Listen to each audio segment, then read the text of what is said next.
Bismillahirrahmanirrahim. Assalamualaikum warahmatullahi wabarakatuh. Waalaikumsalam warahmatullahi wabarakatuh. Bapak Ibu damang? Sehat ya? Alhamdulillah. Perkenalkan Bapak Ibu, nama saya Jenal, biasa dipanggil Antonio Pak di rumah. Emang Pak kalau udah sukses Pak, lagu-lagu macam-macam boleh aja Pak. Ya, kalau kata tetangga saya Pak, dulu Pak kalau kita ngobrol Pak ngopi nih, main gaplek misalnya, kita kentut Pak, habis Pak disumpah serapah Pak. Siapa? Kalau sekarang Pak kita kentut, kentut orang sukses wangi. Bapak Ibu, luar biasa. Genap 4 tahun saya di PTBS ini, saya seolah-olah kayak merasa masih mimpi ya. Jadi kalau teman-teman banyak nggak percaya tentang bisnis PTBS itu benar atau tidak, iyain aja Pak. Saya pun sama, teman-teman ojek online saya, tetangga saya, keluarga saya, orang ada yang percaya pisan Pak, saya dapat Pajero. Ada yang percaya pisan. Ya, saya balikin Pak, jangankan lo, gua aja masih nggak percaya punya mobil. Dengan Pak.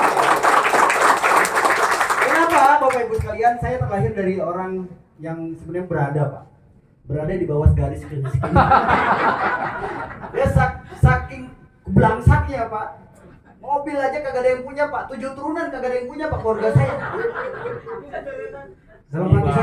Dalam hati saya ilokkan, saya ke 28 kagak ada yang punya pisan. Coba itu. Saya bermunajat, saya minta ridho dari orang tua saya, berikan doa yang ikhlas untuk kesehatan ibu saya, semoga diberi kesehatan selalu. Amin. Karena saya masih punya keramat Pak, ibu kandung saya. Saya merasa posisi saya saat ini karena ada doa yang tulus dan berkah dari orang tua saya, ibu saya terutama.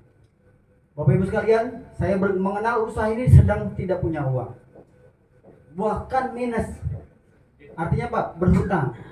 Dulu sebelum bergabung di PTBS Bapak Ibu, flashback 16 tahun yang lalu saya pernah jadi dagang asongan, jualan koran, sempat terakhir jualan mie ayam. 15 tahun yang paling lama dagang mie ayam. Qadarullah 2016 saya bangkrut usaha mie ayam, sedang punya hutang dan saya putuskan untuk tutup aja lah. Karena penghasilan saya dari hasil uang mie ayam itu nggak bisa menutupin untuk hutang-hutang saya saat itu per bulan kurang lebih 5 juta. Ya saya coba banting setir jadi ojek online. Berharap bisa nyaur Pak, bahasa nyaur ngerti? Nyicil dari hasil ojek online boro-boro Pak, buat madang aja pas-pasan. Terkadang lebih banyak kita ngelus dadanya Pak ketimbang senyumnya di ojek online itu. Kenapa kadang-kadang Pak 2 hari 3 hari kadang-kadang nggak pernah dapat orderan Pak. Artinya Pak uang yang ada, uang tabungan yang kemarin kepake. Singkat cerita Pak, 1,5 tahun saya di ojek online hanya cukup buat bertahan hidup. Hutang yang harusnya saya bayar 60 juta itu terus bertambah bunganya dan satu ketika datang debt collector ke rumah saya dan harus menyita rumah. Di saat benar-benar saya dibenturkan ke dalam sebuah kondisi, motor 2 bulan belum bayar, anak saat itu mau masuk sekolah ke SMA, yang satu SMA, yang satu SMP, yang satu SD belum punya uang, ditambah lagi debt collector datang nagih uang, nagih utang, saya nggak ada uang. Ditambah lagi rumah saya saat itu ambruk Pak, belakang rumahnya. Ya Allah, saya bilang berdoa, lengkap sudah ya Allah, aku rela atas kehidupanmu.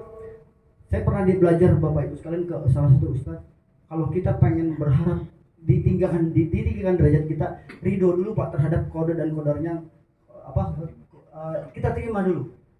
Ikhlas ya Allah aku ikhlas ya Allah, aku ikhlas terhadap ketentuanmu hari ini. Aku ikhlas ya Allah terhadap ridhomu hari ini, ketentuanmu hari ini. Saya benar-benar itu ternyata Pak, kalau saya flashback ternyata waktu saya dagang mie ayam itu hutang riba Pak. Saya pinjam uang di bank keliling, bank mok segala macam lah judulnya, bank sudah ngerasain Pak. Dan itulah 2016 akhirnya usaha saya tutup. Dan yang nggak bisa cerita, saya kalau mau ceritakan ini pasti nangis Bapak Ibu. Karena saat itu saya sampai akhirnya harus berpisah dengan anak dan istri saya. Sampai 3 tahun saya tinggal di rumah orang tua. Makanya saya katakan orang yang menampung saya di saat saya terpuruk adalah ibu kandung saya. Beliaulah malaikat tak bersayap yang memberikan semangat saya terus. Bahkan untuk Gojek online-nya saja Bapak Ibu, saya nggak punya SIM dan motor saya tua, nggak bisa, harus dijual. Saya jadiin DP ternyata buat KTP saya ditolak Pak sama leasing. Kenapa? BI checkingnya kedeteksi saya masih punya tanggungan ke beberapa bank. Saya minjem KTP adik saya, ternyata adik saya nggak rela Pak kalau KTP-nya dipakai untuk agunan sebagai data, takut ketempuan katanya. Bahasanya kalau nggak kebayar nanti adik saya yang ditagih-tagih gitu. Dan saya pinjam KTP saya saat itu, ibu saya umur 68 tahun ditolak Pak sama listing ketuaan katanya. Dan saya bingung Pak mau ngapain. Nah, saya kurang lebih seminggu belum ada penghasilan, belum punya pekerjaan. Selepas saya dagang mie ayam berhenti, dan disitulah saya bingung Pak. Dan alhamdulillah akhirnya adik saya rela ngasih KTP buat pinjam atas nama, tapi jangan pinjam yang baru Bang katanya, yang bekas-bekas aja. Karena kalau bekas itu nggak non BI checking ya. Jadi alhamdulillah saya bisa jadi ojek online. Di situ Bapak Ibu sekalian, alhamdulillah saya bisa narik sebelum mengenal PTBS ya Bu ya. Sebelum mengenal PTBS, dan akhirnya 6 bulan setelah saya pakai motor itu dan sebelum kenal Eco Racing, motornya turun mesin. Dan saya terpaksa harus perbaiki. Lumayan juga angkanya sekitar 3 juta 4 juta yang harus saya buat cicilan 4 bulan, 3 bulan larinya ke bengkel semua. Akhirnya motornya nggak kecicil Pak. Akhirnya disitulah saat itu motornya daripada saya bengkelnya kebanyakan biayanya, akhirnya ditarik sama leasing. Dan saya minta kebijakan tukang bengkel minjem motornya selama motor saya nggak punya. Saya bilang, Bang boleh nggak motor yang abang nggak kepake saya pinjem, saya sewa. Abang maunya berapa? Sanggupnya saya berapa? Ya karena saya baru penghasilan saya saat itu saya sanggupnya 15.000 per hari. Dia minta 20, saya nawarin 15. Disitulah Bapak Ibu, disitulah bener-bener saya bener-bener gak punya apa-apa, motor aja kredit Pak. Motornya pinjem. Baru seminggu saya narik, saat itu ada ibu-ibu yang nawarin Eco Racing kepada saya. Namanya Bu Titin di sini. Tepuk tangan buat beliau. Bu Titin di sini itu pelanggan mie ayam saya waktu saya dagang mie ayam. Saya dikenalkan sama Pak Hasan Basori di Ciputat saat itu. Disitulah Bapak Ibu sekalian saya dijelaskan seperti Bapak Ibu hari ini. Tapi tidak banyak orang saat itu, cuma 2 orang 3 orang aja. Tapi yang penting saya butuh solusi Pak. Karena Pak di sini ditawarkan solusi lunas hutang dan bebas riba. Pas banget. Ini yang saya cari Pak. Tapi Pak saya nggak punya uang, bagaimana caranya? Udah, yang penting kamu punya semangat. Pak ngomong semangat Mas, semangat saya 1000% saya bilang. Cuma uang nggak punya. Modalnya yang penting semangat Pak. Kalau orang semangat Pak nggak punya uang pasti ada jalan. Betul tidak? Tapi kalau orang nggak semangat, punya uang sekarung pun Bapak Ibu sekalian, yakin Pak nggak akan pernah bergabung. Tapi kalau modalnya semangat Bapak Ibu sekalian, saya pastikan. Coba siapa yang hari ini sudah yakin bergabung tapi belum punya uang, angkat tangan. Anda calon orang sukses di PTBS Bapak Ibu mulai bertanya. Leader-leader, mentor-mentor yang sudah sukses besar di PTBS itu berawal dari nggak punya duit. Makanya mereka berjuang habis-habisan mencari modal untuk bergabung di PTBS. Dan kebanyakan orang yang punya uang, santai-santai aja. Kenapa? Mereka berada di zona nyaman. Teman-teman kita, saudara-saudara kita, mentor-mentor kita berawal dari keterpurukan Bapak Ibu. Mereka nggak rela Pak hidup miskin selamanya. Makanya menemukan PTBS, yakin dan percaya Bapak Ibu sekalian, Bapak Ibu akan menjadi orang-orang yang kaya berkah baru Bapak Ibu.